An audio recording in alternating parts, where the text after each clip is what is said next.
আমি কিন্তু আজকে কোনো রান্নার ভিডিও নিয়ে আসি নাই। আজকে আমরা ২ মাইপুতি একটু একটু আড্ডা, আরাম মজা, করে গল্প-সল্প করব। আর ভালোবাসার মানুষের কাছ থেকে আজকে আমি যে একটা গিফট পেয়েছি, সত্যি আমার আনন্দ আমি আর কোথায় যে রাখবো, কি করব বুঝাইতে পারছি না। কারণ নিজের ভিতরে শুধু আনন্দটা নিজেই ভোগ করলে তো হবে না।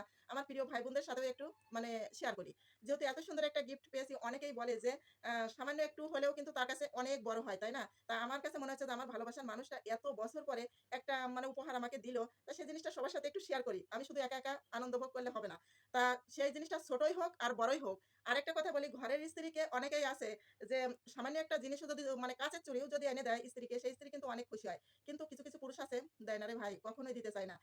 কারণ তারা বোঝেই না যে স্ত্রীকে কিভাবে খুশি করতে হয়। কিন্তু তারা কি করবে, বাইরে প্রেম করে বেড়াবে। সেইসব মানুষকে পিছনে লাখ, লাখ টাকা খরচ করবে। কিন্তু নিজের স্ত্রীকে ৳৫ ৳১০ দিয়েও কিন্তু কখনো মানে একটা গিফট কিনে এনে দিতে পারে না। তো আজকে সত্যি কথা আমার কাছে যে কেমন লাগতেছে তা বলতে পারছি না। তো আজকে এত সুন্দর একটা গিফট পাইছি উপহার ভালোবাসার মানুষের কাছ থেকে। তা আপনাদের সাথে শেয়ার না করে আর পারলাম না। তা এই যে দেখেন, তা এখন আমি একটু খুলে দেখাই, হ্যাঁ? কি গিফট পেলাম। তো সাথে থেকে একটু ধৈর্য করে মানে ধৈর্য ধরে সবাই একটু ভিডিওটা দেখতে থাকেন যে কি গিফট পাইছি আর এতটা খুশি কেন? মনে কিছু করেন না। সামান্য একটু গিফট পেলে কিন্তু আমি অনেক খুশি হই। কারণ কারো কাছ থেকে তো পাই না উপহার। এজন্য এত খুশি, এত আনন্দ লাগতেছে। তারপরেও অনলাইন থেকে মানে উপহারটা এনে আমাকে দিয়েছে। তারপরে তাকে তো আগেও ধন্যবাদ জানাইতেই হবে। যেহেতু আমাকে এই উপহারটা দিয়েছে, তা আমি একটু খুলে দেখাচ্ছি, খুলে নিই।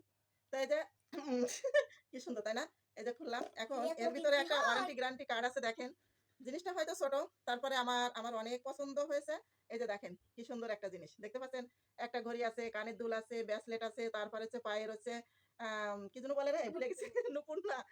পায়ের জোড়া। হচ্ছে পায়ের হচ্ছে পায়েল। সত্যি কথা বলতে ওই যে ওটা উঠাও তো। এই ঘড়িটা আমার খুবই পছন্দ হয়েছে। আরে আমি যখন কলেজে যেতাম তখন কিন্তু সবসময়ের জন্য আমার হাতে ঘড়ি থাকতো। হ্যাঁ? আমাকে একটা গিফট দিয়েছিল আমার হাসব্যান্ড। একটা ঘড়ি উপহার দিয়েছিল যখন আমি কলেজে যেতাম। তখন সোনালী কালারের ছিল সেই ঘড়িটা। ভালোই লাগতো। তা কেমন হয়েছে বন্ধুরা একটু কমেন্ট করে জানাবেন। একটা ঘড়ি, তারপরে হচ্ছে কানের দুল, তারপরে আর হচ্ছে এটা যেন কি ব্রেসলেট না? এই যে ব্রেসলেটটাও দেখেন কত সুন্দর, তাই না? অনেক সুন্দর দেখাচ্ছে। একই সাথে দেখেন কতগুলো গিফট। মানে আমার সত্যি আনন্দ আমি আর ধরে রাখতে পারছি না। তা সবগুলোই কিন্তু আমার সেই পছন্দ হয়েছে। হোক বা ছোট মানে অল্প টাকার, তারপরেও কিন্তু আমার কাছে অনেক পছন্দ হয়েছে। কানের দুলটা দেখেন কি সুন্দর লাগছে। পাথরের তো হেভি লাগছে কানের দুলটা, তাই না? অনেক সুন্দর লাগছে। তারপরে এই যে গলার হার, এই হারটাও কিন্তু অনেক সুন্দর লাগছে আমার কাছে। তা কেমন হয়েছে বন্ধুরা গিফটটা? কারণ ভালোবাসার মানুষের কাছ থেকে যেহেতু পেয়েছি, একটু কমেন্ট করে জানাবেন। আর যদি আপনারা নিতে চান এরকম একটা সেট তাহলে কমেন্ট করে জানাবেন। আর আমি কোন পেজ থেকে নিয়েছি আপনাদেরকে জানিয়ে দেব। সুন্দর লাগছে। তারপরে আংটি আছে।